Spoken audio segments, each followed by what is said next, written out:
for error in skydiving is almost non-existent. What looks easy here is really the result of hundreds of practice jumps. Control of the body in this condition isn't something that happens naturally. One awkward move at high speed can end up in a collision. Thus, maintaining clarity of mind during the overwhelming sensation of free fall is the first skill to master. It's gonna take some time to figure it out and get my feet off the ground. I touch the sky, now I'm learning to fly. These experts reach peaks of up to 200 miles per hour. The apparent weightlessness of the free fall is an illusion. The camera is falling at the same speed as the jumpers.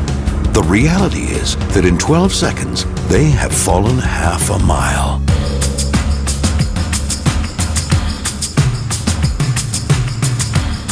Ultimately, what makes the risk bearable for the jumpers is their faith in the physics of the parachute.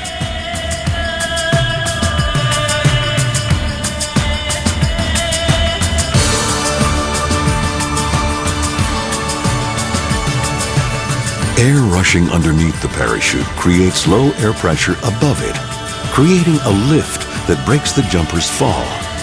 But it takes a careful design and the right material to make a parachute that works and someday turn it into their playground.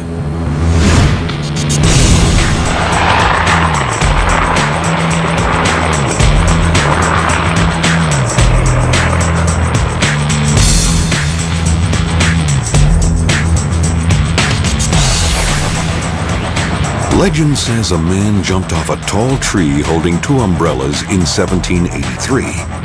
But the first documented parachute jump was in 1797 in Paris.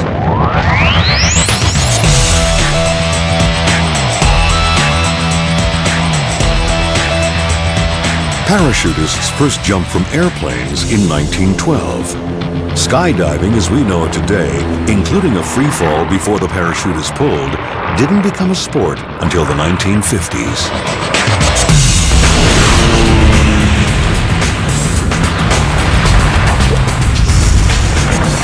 This team of jumpers is playing skyball, using a tennis ball filled with lead. If the ball is fumbled and not recovered, it could create a hole in the ground almost 7 feet deep upon impact.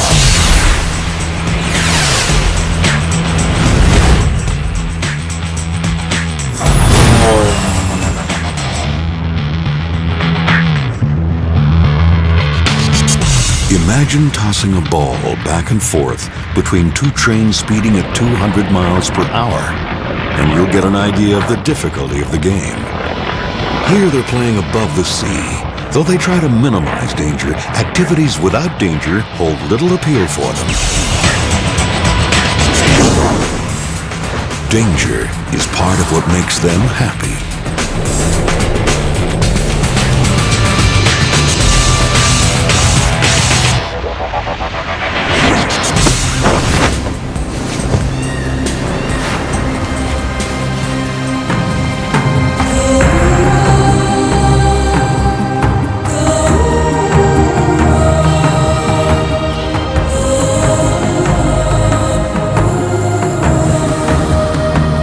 They count their jumps by the thousand, and it's always too few.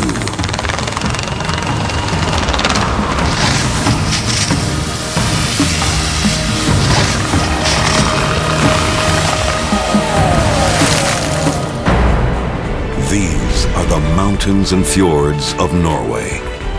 For base jumpers, it is a mythical place.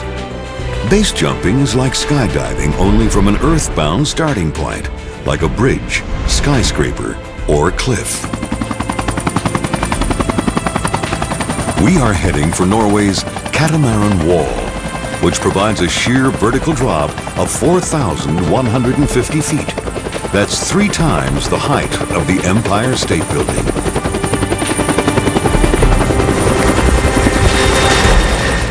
Many people would recognize it as a panic state. But the anticipation of the thrill pushes these jumpers forward.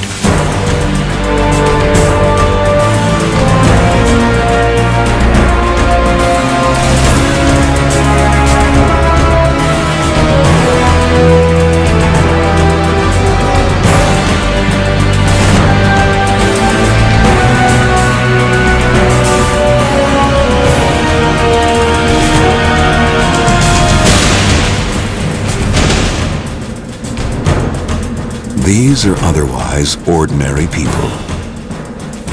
Faster, longer, lower!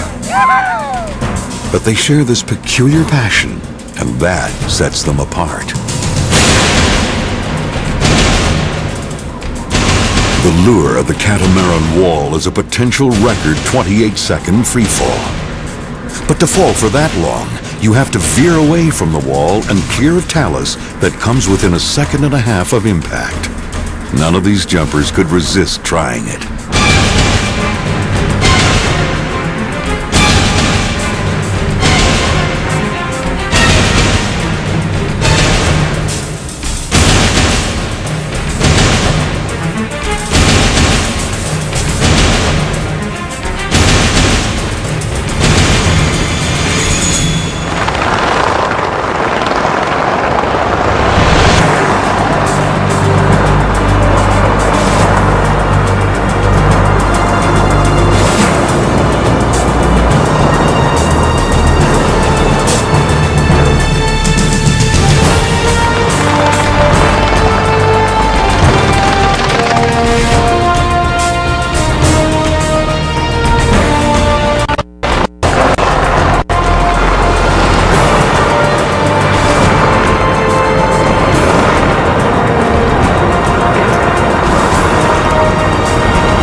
The initial reward is physiological. In a rush, their bodies release endorphins, molecules associated with pain relief and pleasure, leaving the jumpers with a long-lasting, blissful high.